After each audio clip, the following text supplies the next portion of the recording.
नमस्ते दीदी भैया, देखिएगा हमारे यूट्यूब चैनल पर जा रहा है एक माघ के चौथ के सोहर गीत। पसंद आएगा तो लाइव शेयर करिएगा और आगे बढ़ाइएगा, भर भर के प्यार दुलार दीजिएगा। हम लोग को भी आगे बढ़ाइए,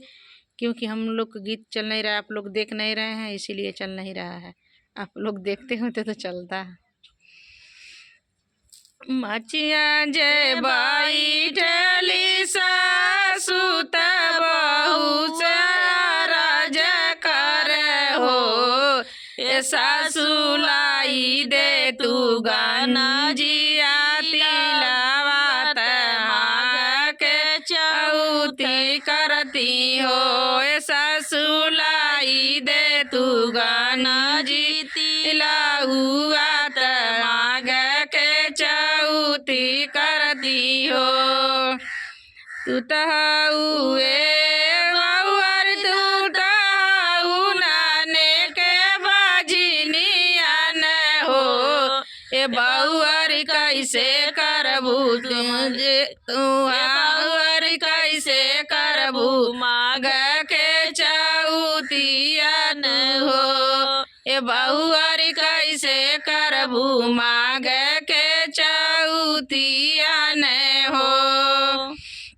इतने बचन सुन बहुअर त सुना से मारावेली हो,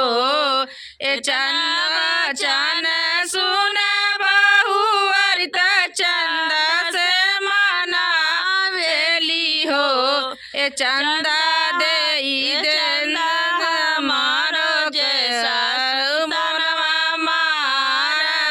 दिली बलिया बोले ली हो, ए चंदा घर में से साई मरली काड़ मझिलिया हमके कहल हो, ए चंदा स्वामी हर घर में से निकाल बजिलिया हमके कहल हो, ए चंदा मारो जे गोलिया भारी दे तत मांगा के चौथी करती हो, ए चंदा मारो जे गोदिया भारी दे तत मांग के चौथी करती हो। मर देन ये मार देबू सासू जी के तनावा न हो, यही मारे देबू गोलिनी के रहिया न हो, एगो यही मार